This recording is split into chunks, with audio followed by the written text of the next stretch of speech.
Welcome to the Soul of Enterprise Business and the Transformation Economy, sponsored by Woodard, building your ideal practice with coaching, education, community, and resources. I'm Ron Baker, along with my good friend and Threshold colleague, Ed Kless. On today's show, folks, one of our own, our second interview with Mark Koziel. Hey, Ed, how's it going? It's going great. I'm really looking forward to this conversation. I have to say, it just feels weird that Mark is the head of the AICPA, but that's why I called it one of our own. It's like it's a weird thing. It's very great. Don't get me wrong, but I agree. Well, like as if Mark needs an introduction, but he is the president and CEO of the Association of International Certified Professional Accountants and the American Institute of CPAs as of January 2025. Prior to this role, he served as president and CEO of Allinial Global, an association of independent accounting advisory firms. He brings over 25 years of experience in accounting and leadership, has been a consistent advocate for the profession, bringing a global perspective to the evolving landscape of accounting and finance. Mark, welcome back to the Soul of Enterprise. Thank you, Ron. Thank you, Ed. It's great to see you guys as always. Wow. I knew when I met you way back in Buffalo when you did the Young CPA, I think you took me to the place that has the famous buffalo wings. And I said, Mark, someday you're going to be the president of the AICPA. And here you are. I mean, it's just amazing. Ron, you ruled it. That's right. So, Mark, are you running a profession, a business, a bureaucracy, or a burnout factory? It sounds like all four at some point, depending on which part of it we're talking about. I am excited. I'm optimistic. I keep talking about, as a profession, we just need to show up and be more positive about who we are. It is the greatest profession in the world, continues to be. And I just think that there's so much opportunity. But at times we, as a profession, have to kind of realize how special we can be and understand and appreciate what we've come from, what we've become, and what we can be into the future. So that's really been the biggest part for me. Well, the most exciting thing about having you at the lead, Mark, is I think you think big. You don't think small, you think big. And I really like that. I know you've been on, I don't know what to call it, a listening tour. I know you solicited by, through email. People could email you with things, but you've also probably been out there a lot traveling, listening to colleagues and soliciting feedback from the membership. It reminds me of a book by the former CEO of United Airlines, a guy named Oscar Munoz, and he wrote a book called Turnaround Time, and he went on a listening tour on the same day he became CEO. And he was talking to a flight attendant, and she said to him, Oscar, I'm just tired of always having to say, I'm sorry, because United's services kind of slip. I'm curious what insights you've gained from listening to so many of the members. Yeah, it's been interesting because there's been a variety of ways that we've been able to get it in. And then you also have kind of the U.S. version of it, CPA and the CGMAs that are here, but then you also have the global version of it with CGMA. So I'll just focus this primarily on U.S. But first and foremost, don't forget about the small firm issues, small firm standards, over standardization, all of those pieces kind of lumped in there.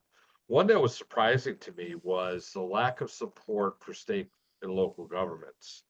And the fact that we're losing auditors in that space. And a lot of it is because it's just so painful, right? Because a lot of the state and local governments don't have the support that they need. So creating a sense of community definitely was another one. That people want to feel like they're home in some way inside of the profession. And so all of those pieces really have been kind of the strongest three for me coming out of it. I've talked to the team internally, and what's interesting is I don't know if we just, branding was in there too. Everybody wants a brand. And, the Accountant 2 came out, everybody, so go out and watch it. And there's our movie version of why you should be a CPA. You could go out and kill people, I guess. It's So there were actual watch parties that actually happened around, Yeah, which I was saw fun. that. But anyway, I think, the small firm perspective, standards we have a lot of standards, we have a lot of regulation, and it's become more complex to be in practice. It's become more complex to be in small business even. So trying to simplify that, and I think we got some ways to do that. What are some of those ways, Mark? Because that's intriguing to me. Because you're right, it's become very complex. Well, we had this, we created an AICPA. You guys are both familiar with AICPA, Alternative Comprehensive Basis of Accounting, saying we don't have to use GAAP, we can use something else, tax basis. You know, AICPA created FRF for SMEs, a financial reporting framework for SMEs 10, 12 years ago. I was involved in that. And so it's there already. And I think that one of it is underutilized in a lot of ways. We know some firms that have taken strategic advantage of it and they've promoted it to their client, which is actually given them additional marketing opportunities with the banks that were the banks that they were able to convince it. When that first launched, I had a firm call me and say, we want you to come down and we want you to help talk to the banks with our people we're going to send in there. I said, well, as AICP, I'm not going to go in there on behalf of the firm and sell it for you, but I would love to be a fly on the wall. So I'd love to go to that meeting of all the banks and just listen to what the bankers were saying. And I thought going in there, all of the community banks would be all over it saying that that would be a strategic advantage for them. And actually the opposite became true. It was the larger banks who made local loan decisions up to about 10 million in revenues, Bank of America, SunTrust, all the like at the time, versus the community banks who said, we are so scared of CFPB that we are not deviating from anything that's going to be standardized. And so therefore we're not going to be able to use it.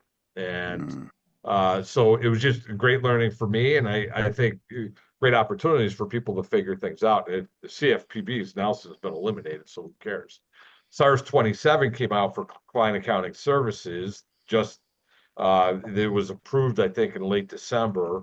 That is to say that if you are doing strictly a cash project for a client, you can follow the consulting standards, not SARS 21. SARS 21 saying you duplicative review, you gotta have all of these standards in place and potentially be subject to peer review, which scared a lot of small firms away. And so I think with that change, incredibly positive to understand what the business, literally, you talk about how insane it can be.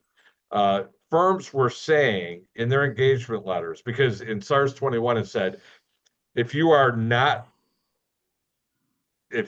engaged to prepare a financial statement, you do not have to follow SARS 21. So they would specifically put in their engagement letter, you are not engaging us to provide a financial statement. Well, in our terms, that means a full set of financial statement footnotes, what a proper financial statement package is, not here's a balance sheet and income statement that I just popped out of QuickBooks, right? And Right. so, but clients look at this, they don't know what the difference is. And they're saying, well, wait a minute, I thought you are giving us a financial statement. Well, no, we are giving you a financial statement, but we're not really hired to prepare a financial statement. I mean, I'm like, what?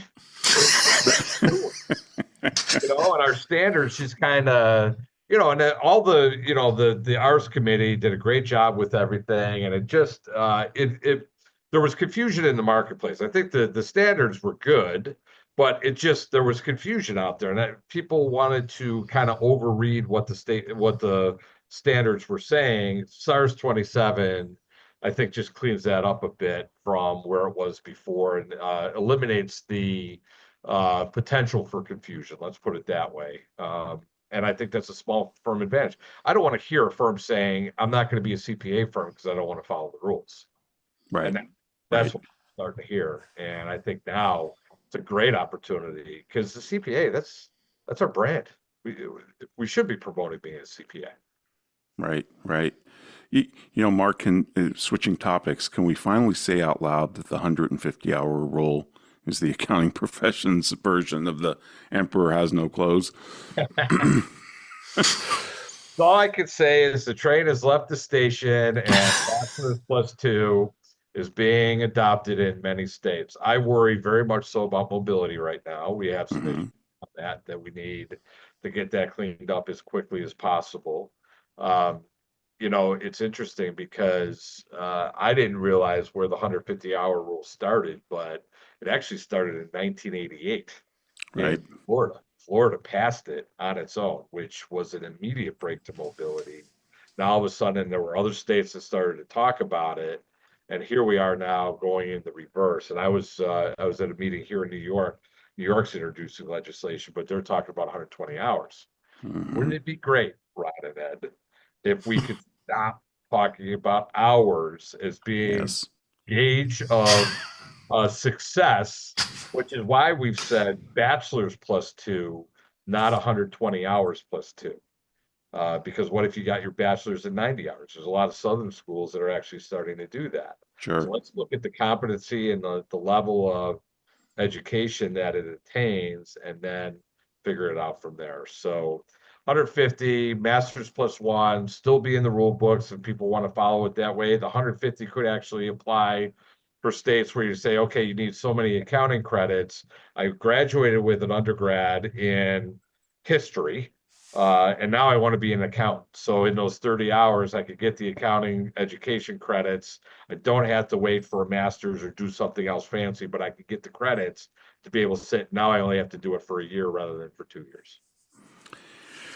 And Mark, the 150-hour rule, I never did like it. And it just, I'm glad that we're seeing states get rid of it. But what bothers me more is losing CPAs in the middle of the funnel, not just at the top coming in. And the this business model that no one loves. And I've heard you say on other shows that you think before a firm can change its business model, they need to change the governance model. And when I think about that intellectually, I agree with you if we're talking big firms, but I gently push back on you if we're talking smaller firms. And I just don't mean, sole props. I mean, even up to 5, 10 partners, because we've seen it happen. We've seen these firms change their business model without necessarily redoing their governance model. But give me your best argument for that, because I know you think about this deeply. I And I do. would, And I think it all depends on what you want to be when you grow up, right? So if you want to stay the 5 partner firm, one of the things that you have to change is, in fact, part of the governance change is how we pay out at the end of at the end of term, right? sure. So, telling the next potential partner, congratulations, you're a new partner. By the way, you owe us $300,000 and you're going to get that plus a little bit more when you decide to retire. And by the way, when you decide to 5 years within retirement, we're having a partner meeting. We say we need to spend $1 million on a new technology. You're saying, wait a minute, my compensation is going to be based on what we do in the last 3 years of income, and I got to keep beating my income of the prior year. So all of this idea of we're going to eat what we kill and we're going to take it all home at the end, we're going to eat it all. We're not going to store anything away. Those are the governance issues that are problematic. And that's right in, this is why these 5 partner firms are selling out, because they don't have the ability to be able to pay that off. And they get worried that the next generation won't be there and the check clearing when they're ready to go. Right, right. No, okay. That's making some sense. And I know Ed wants to talk to you more about the business model and also private equity and how that's affecting the profession. Unfortunately, this is flying by as I knew it would. Folks, if you'd like to contact me or Ed, send us an email to asktsoe@thresholdnow.com. And do check out our Patreon channel where you can become a member and get access to our bonus content. You can do that at patreon.com/TSOE. And now, a word from our sponsors.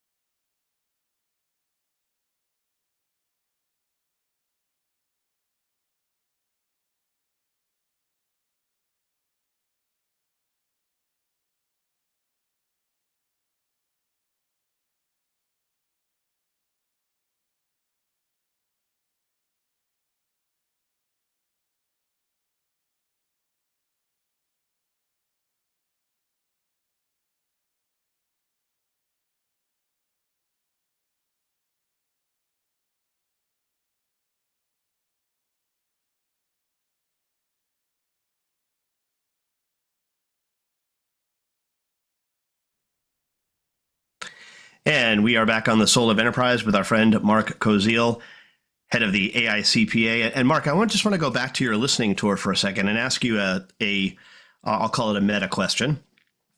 On your listening tour, when did you experience good listening? Did somebody listen well to you? Yeah, that's a good question. I don't know that, I've had mentors that have listened to me the whole way through. And I think, you know, first of all, and it's a quote that I've stolen from Ron, but I always give him credit. Please think with us, not like us, right? And I think, and especially when I see this polarized environment that we're in today, it's just amazing. Our town halls for AICPA get now over 12,000 listeners every other Thursday. And we have, we're giving an update on DC politics and what's happening with the IRS and the like. We had Chuck Rettig on a month or so ago, former IRS commissioner appointed by Trump in his first administration. And you had to see the number of responses to talk about Chuck Rettig being such a liberal. And then the others who were offended by Chuck Rettig being such a conservative. And well, then you knew you got it right. well, that's it. I mean, everybody, they only want to hear it in their lens, and everybody wants to be offended versus, big Ted Lasso fan, and it was the Walt Whitman quote that he made incredibly famous. Ted Lasso is, be curious, not judgmental. Mm-hmm. And I think that is such an important trait for all of us. And, always assuming positive intent. So more so, I think it's really through the VeriSage group that made me want to think more and think with others rather than immediately saying I have all the answers. So on that note, you're obviously extraordinarily busy. You mentioned you're, from a hotel room, you've been going Sunday to Friday. How do you go about reclaiming time to think? Yeah, I think, well, on planes, it's the ultimate to think. And, you both had your fair share of frequent flyer miles. And to me, it's an incredible time. And if I'm flying, 7 hours to London, I have a lot of time to think. And I do shut off and I go a little more manual. And, I have my script notes that I'm jotting down and just getting my thoughts cleared and thinking about different things. So it's an incredible time. And usually it's, twice a week that I have that opportunity. Mm-hmm. Yeah. There's the damn Wi-Fi now on the plane. They're chasing you down there too. Typically, I won't turn on my computer. I'll only do it by phone and that way. And more so is if I get a text from my wife, Mary Ann, or something else, just to have it available. I'll check email and do all that along the way, but it still gives me the opportunity to think. In fact, I did a speech last night, and I've been known to write out my notes, and I just need like word prompts, right, in any speech I ever do. I've been known to kind of scribble my notes on a cocktail napkin from the plane on my way to be able to do it. So it's just great opportunities to have that. Yeah, just process through those things. And as Ron said, turning back to the business model, and I know you've been asked a lot about private equity in the other interviews that you've done. Hopefully we're going to take a slightly different tact on this.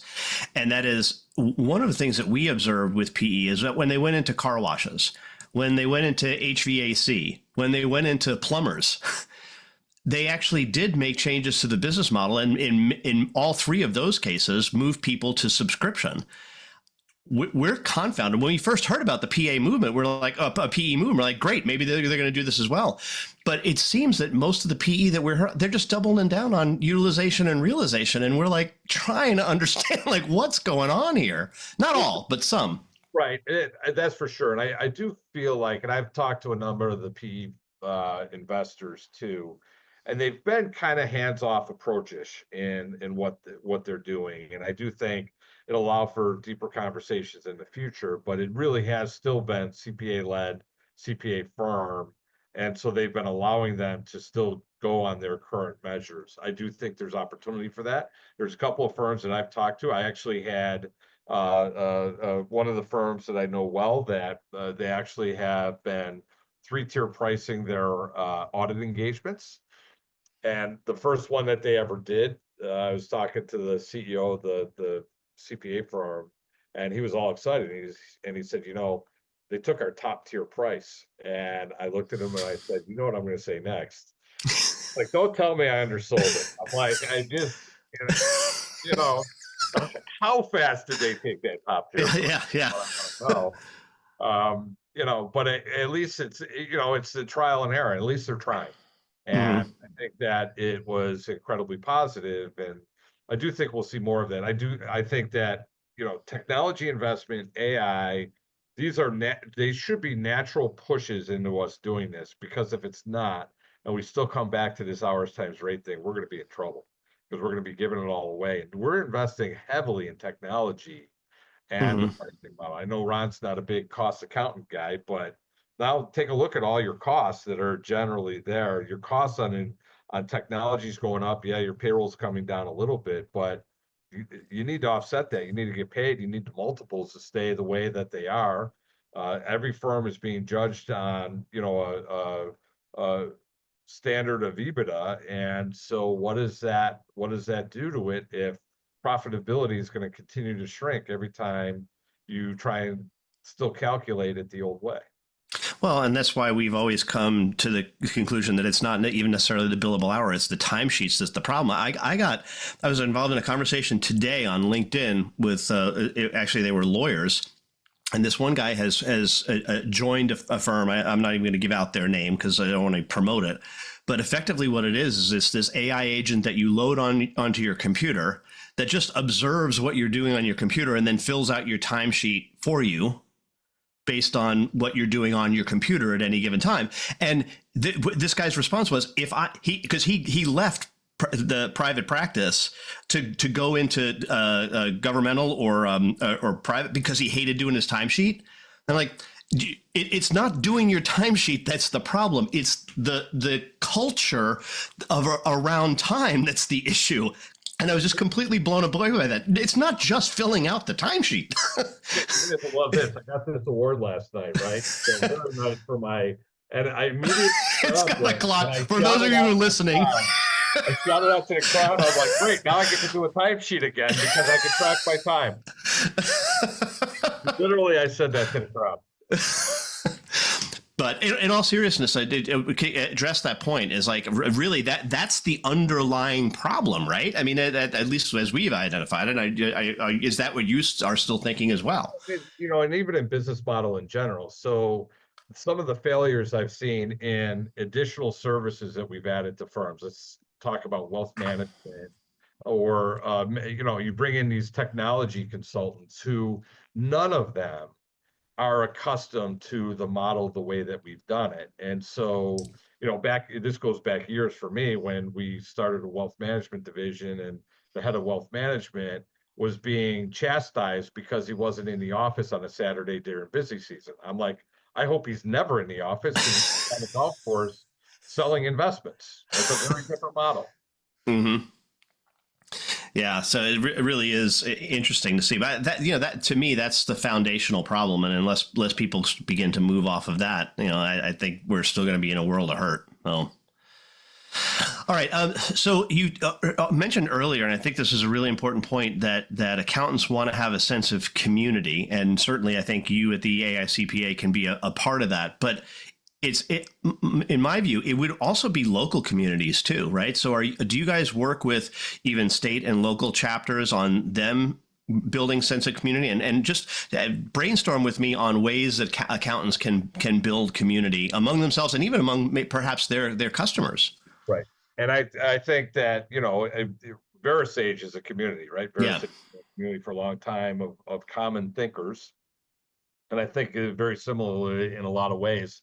At Allinial, we did this, and we had an app to be able to manage communities where they could share resources, they could have meetings, they could get updated on things, they could share work, they could do all these things. And I said that coming back to the AICPA, that was something that was severely missing, whether it's a small firm community that says, okay, I want to deal only with sole practitioners who deal in tax, or I only want to do client accounting services, or you know what? I only do craft breweries. I only do construction companies. there's 1,000 ways that we could slice and dice this. Yes, we plan on talking to the state society. Some states have been better than others, better than us at creating those communities already. But we just want to provide that sense of connection. Could be audit, could be tax, could be SOC reporting, could be the industry, could be the geography. And so we're going to pilot in a couple of the communities that make the most sense. We started, and I should say we, Tom Hood specifically started a finance of the future where he has CFOs from some of the largest companies in the country getting together, about 25 to 40 of them, and they've become a community in this way. And he was amazed at how much they were missing having that type of community and how successful it's been in them really kind of advancing the finance function together by being able to do that. Yeah, I think it's actually related, I think, to a question I asked you earlier, which is time to collectively think, right? To share thinking is such an important thing. It's not just about just the connection, which is certainly there, but it's also about knowledge elicitation, right? What knowledge can we create together? We're all dealing with the same thing, and everybody talking about AI, and then you just kind of level set because everyone thinks they're so far behind in AI. Then they start talking to others. Misery loves company, and this the same beauty of our firms for all these years. They go to a conference and they're like, "Hey, you know what? Everybody's as screwed up as we are, or actually more screwed up as we are." And so I feel better about it. Now we don't have to change anything when we go. Right. Well, that's the negative side of benchmarking. Oh, we don't suck as much as I thought we did. Yeah. Anyway, we're up against our break. Want to remind listeners they can get a hold of Ron or me by sending an email to asktsoe@thresholdnow.com. Of course, the website for the show is The Soul of Enterprise, where you can see show notes as well as previews to upcoming shows. We would love for you, of course, to go out to ratethispodcast.com/TSOE. And guess what? You do there. You rate the podcast. And then that way other people can find the show either through the star rating or preferably the text that you write that helps others find the show. And if you do, we will be sure to read one on a future episode. But right now, a word from our sponsor.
Well, welcome back, everybody. We're here with Mark Koziel. And Mark, I want to talk to you about, well, just on the business model issue that Ed brought up and how some PE firms seem to be doubling down on the measurements. You know, just like we say, show me your budget and I'll show you your values. Well, show me a firm's dashboard and I'll tell you about its culture.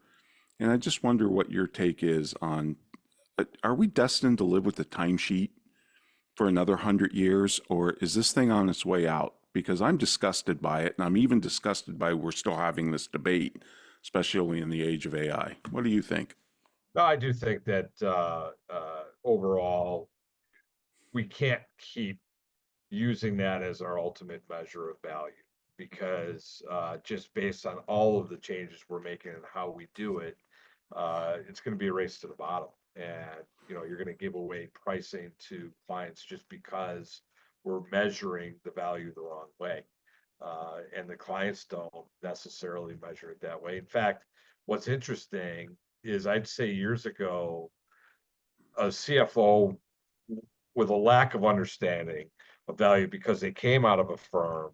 They're our own worst enemy. They come out of a firm, they become CFO of a company. Show me your hours, right? Show me that's the value because that's how I was trained to see value in it. Now boards, audit committees are starting to ask about the innovation. What can you bring to the table that is innovative? What can you tell me about my data that is innovative? And so all of those things have to be measured differently. And that thinking measure that Ed talked about, thinking with them, being able to take that data, analyze it, and provide some semblance of insight to your client, I think becomes the most important. And we can value off of that rather than saying we got your audit done faster. Right, right. Ed and I are on a kick that it's not about our time, it's about the customer's time. We need to save them time and make them feel like they're investing their time well and that they're getting value out of every interaction with the firm. But on the timesheet and the business model, which I think has a lot to do with what I normally thought or would have said was burnout. I've changed my entire worldview on burnout, Mark. We've been talking about burnout for a long time, and how professionals suffer from depression, alcoholism, divorce at rates anywhere from 2 times, 3 times the general population. But we interviewed a doctor, Dr. Wendy Dean, a while back, and she wrote a book called If I Betray These Words. And she says burnout is a misdiagnosis. We're not suffering from burnout. Professionals are suffering from what is known as moral injury, which is a term that came out of the Vietnam War. It's when you watch somebody transgress deeply held moral values. And in my mind, I think a lot of our colleagues entered the profession to help people. And I don't think you can help people as effectively when you're trying to track every 6 minutes of your day and everybody's measuring the wrong thing and holding you to weird standards. And I know this is an unfair question because maybe you've never heard of this before, but what's your gut reaction to that?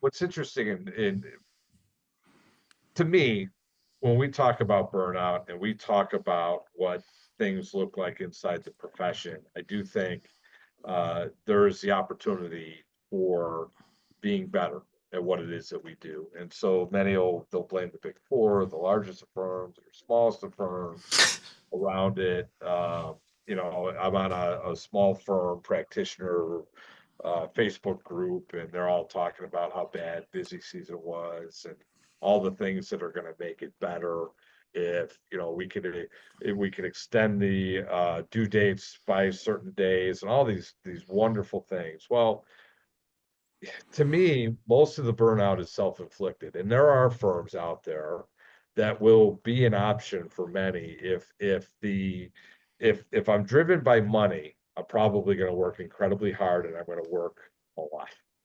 If I'm driven by family values and being with family, I'm probably going to want to work less.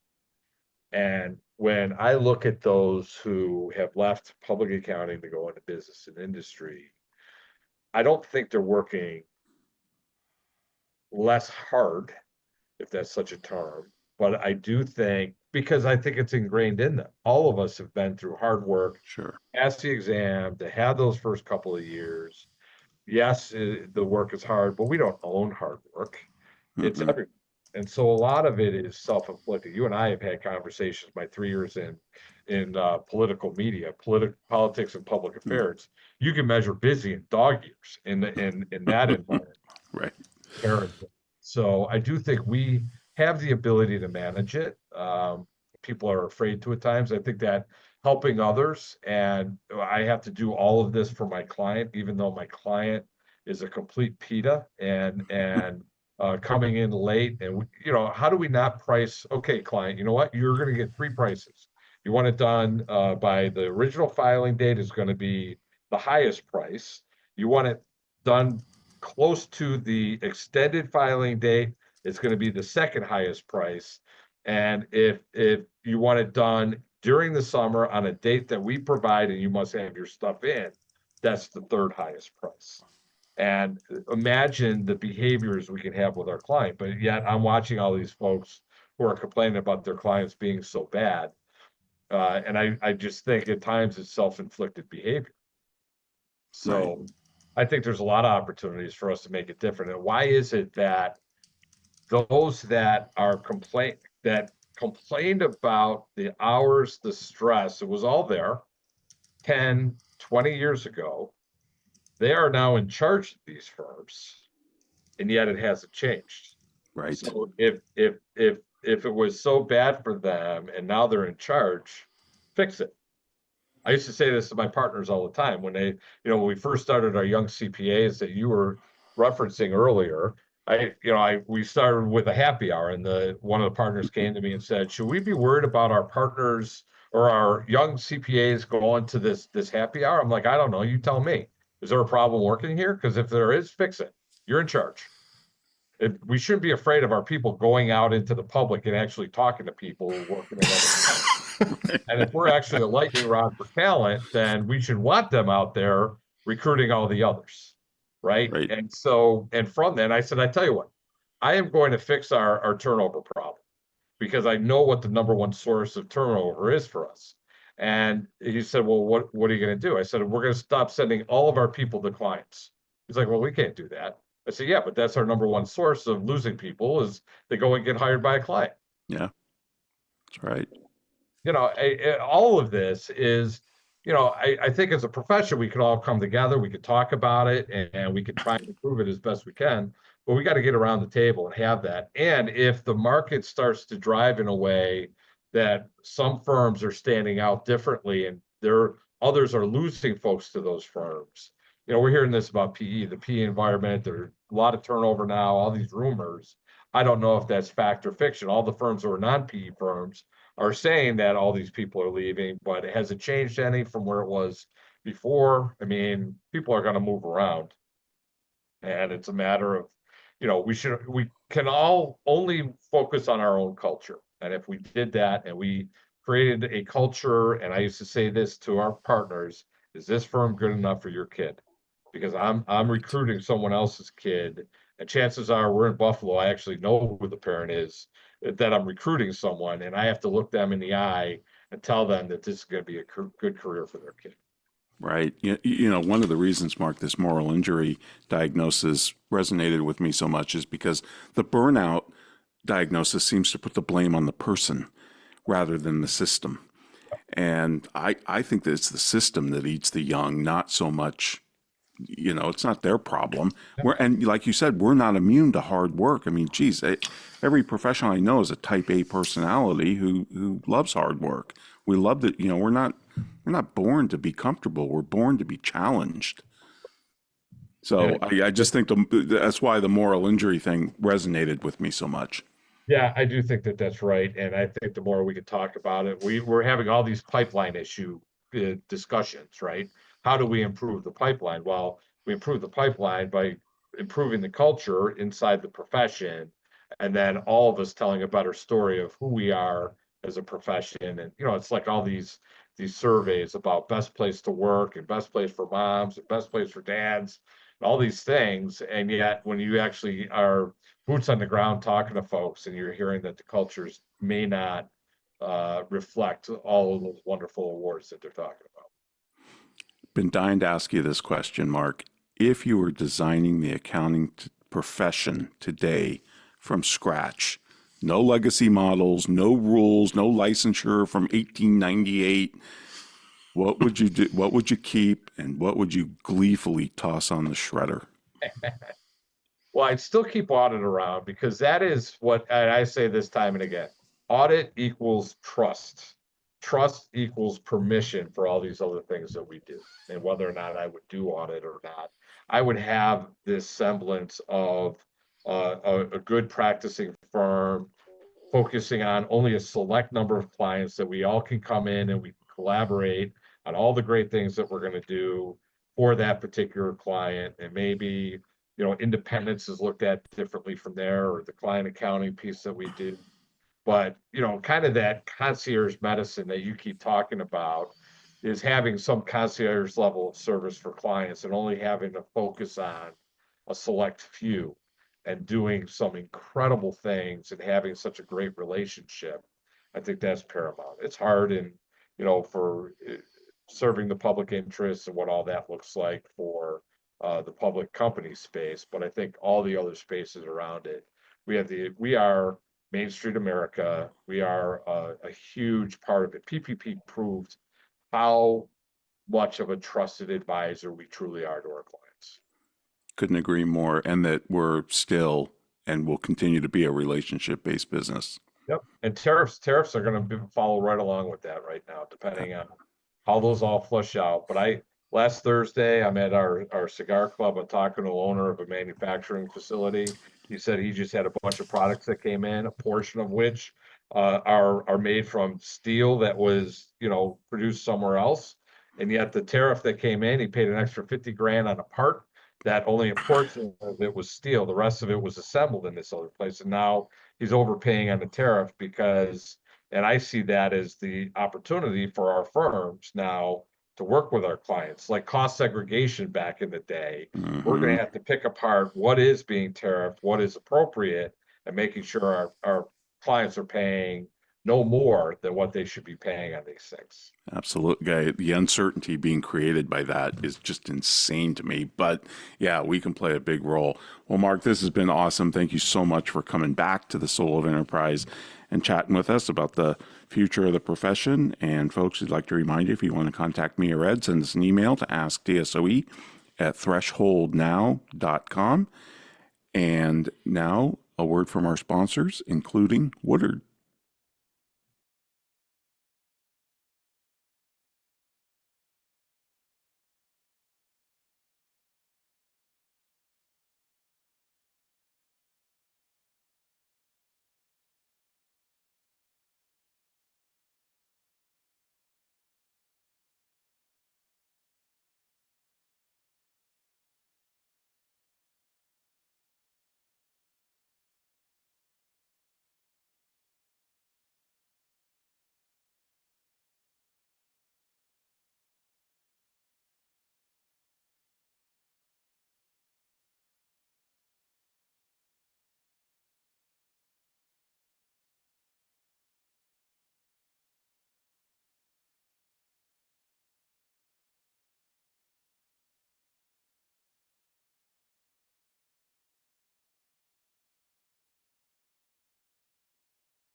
And we are back for our last segment with Mark Koziel from the AICPA. Mark, turning attention to AI and a couple of specifics, just want to share with you one thing that I saw and another thing that I thought about. And if I've thought about it, it means it already exists. I found I'm very much behind the innovation curve when it comes to like potential products.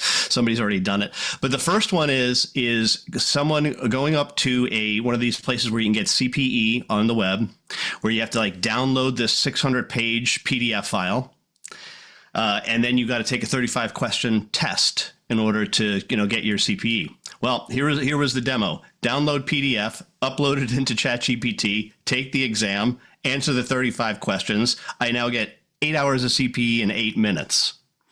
Aside from the ethical problem, which is clear, right? This is, I think, a real challenge when we think about things, even in terms of hours. What is your suggestion for even breaking the cycle of CPE with hours? And, it's interesting because when AICPA and NASDAQ first introduced proposed language to Uniform Accountancy Act to go to bachelor's plus 2, there was an element of competency assessment that they put into the original proposal, and the profession wasn't ready for it. And that was like the one sticky point. So then they adjusted. They said that they're going to do a study on competencies down the road. I think ultimately that's it. Do we care about the input of, and I could read the darn thing for 8 hours. If it's on rocket science, I don't know at the end of 8 hours if I can say that I'm compliant and that CPE is going to help me build a rocket. Mm-hmm. But, do I have the competency coming out of it? It's not the 35 questions. It's not the input of the 8 hours to read it, download it, all that. Where are my competency levels? And each one of us are going to be different. Can we do some level of a competency assessment so that your learning could be different from my learning, and it's enough to be able to develop where we want it to be? Why we wanted competencies built into the whole licensing system. And the firms, I think, some of it from a liability perspective to say it, but I think continuing education is the same thing. We've got to get over it that, it's that the ethics requirement, so many of these states that you have to take an ethics course, an hour, 2 hours, 4 hours, whatever it is. And yet they're going to regurgitate the same ethics course that I took last year. I'm taking again this year. I could just about recite it rather than having to read it again for 2 hours. Right. But, these are all the compliance pieces that I think that we really need to challenge ourselves going forward. Yeah, I mean, and that will continue to meet resistance, Mark, that you're going to get pushback because every profession has had to deal with that. And, if you're truly a professional, don't you want to increase your competency? I mean, I just don't understand the pushback on it anyway. All right, let's move off of that. Another AI, and this is the idea I had. So that's why I know that this exists, because it's got to be. I get all my stuff at the end of the year, Mark, I get my W-2, I get my 1099s from my 401k and all of this stuff. There's got to be a ChatGPT thing where I just drop and drag all my PDF files that I have up there and say, produce a tax return for me. Now, what do you think of that? I know that's out there. Somebody's working on it. If it's not out there already, somebody's working on it. I would imagine if somebody's working on it already. There is some semblance of that, I guess. And you think about the fact that you could get there close with some of the technologies that are there now, because the only difference is right now they're saying, do you have any W-2s? Yes. Where are they? They're at Paychecks, they're at ADP, they're at Government. Okay, well, link us up and then we'll drop it in there. Not only just from the PDF perspective, but because they have that connectivity and the open API to be able to do it. A lot of the firms have created their own portals to be able to make it happen, and then they dump and play into it. So I think we're pretty darn close to that now. It's just that next iteration, and I don't know that it's AI necessarily on its own, but yeah, I mean, and ultimately, let's just keep saying it. Our value is not numbers and boxes. So what? It's still going to be the production of that return. We have access to that AI. It's not like, some other company is going to offer that AI to the general public, and the general public's just going to say, okay, I'm going to be able to do it, because there is no way for the general public to understand whether or not they got it right. Mm-hmm. So you're making an awful lot of chances, and what else is missed?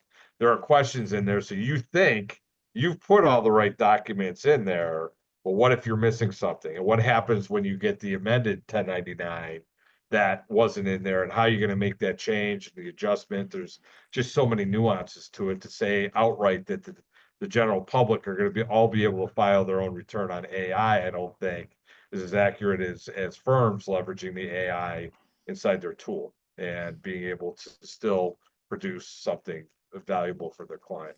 So how about something a little bit more controversial? I asked just before we got on the air here. I asked ChatGPT 4.0, have you taken the CPA exam in any states, and if so, did you pass? It told me I haven't taken the CPA exam myself. I don't have a body to sit for exams. So that's a good good response. But I said, no, I want to know if you think you could pass if you were given it as a prompt. And he said, and ChatGPT said, if he presented me as a prompt, yes, I could likely pass it with a few caveats. He said, here's what I'd be good at: technical accuracy, multiple choice and research questions, and memory and speed. I don't forget the rules, and I don't get tired. Right? Where ChatGPT might struggle: tax-based simulations with spreadsheets or journal entries, exam interface quirks. I would need the exam questions fed to me outside the actual exam environment, and then updated laws and edge case regulations. So that's the three things that it said what might struggle on. His is bottom line: if the CPA were given to me as prompt in conversational format, I could probably score a passing range, probably even ace it. Your reaction?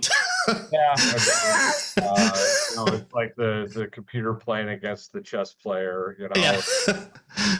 Ending that we want to see what technology can do against the human.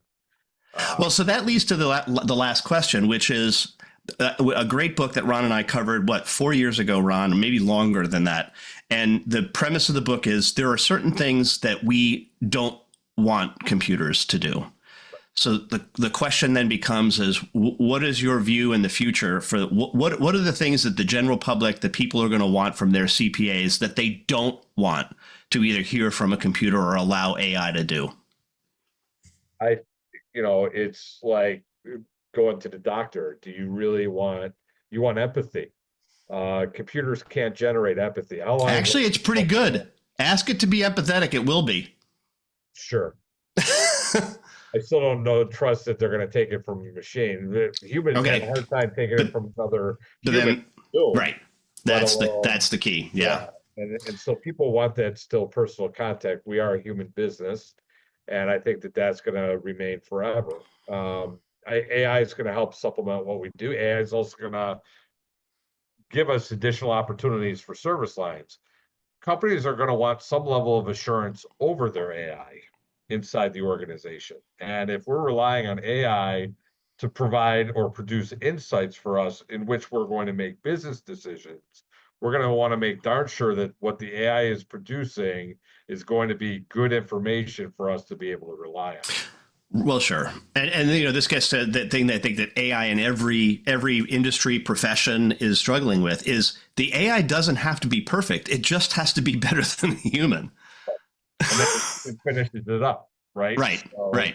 And that's the thing is there's always that last level of connection for the human to validate the information that came in. I had this argument on the CGMA side with SEMA as we were updating our curriculum.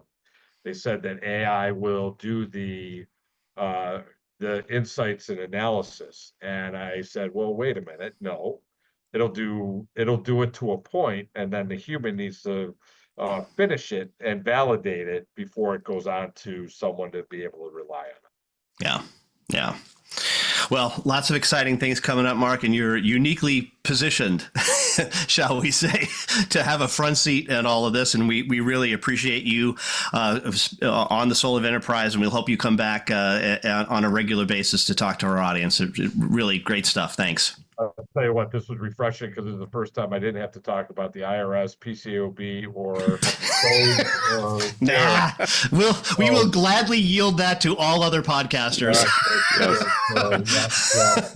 And I'm obviously very actively involved in all of that, and it's Right. to say the least. But I appreciate the firm focus and the profession focus. So Absolutely. All right, Ron, what do we got next week? Next week, Ed, we have Joe Woodard. All right, fantastic for his eighth time on the show. Yeah. Looking forward to it. All right, I'll see you in 167 hours. This has been The Soul of Enterprise, Business in the Transformation Economy, sponsored by Woodard, building your ideal practice with coaching, education, community, and resources. Join us next week, folks, on Friday at noon Pacific time. In the meantime, check us out at thesoulofenterprise.com. We'll have full show notes on our conversation today with Mark, and you can also contact me or Ed at asktsoe@threshold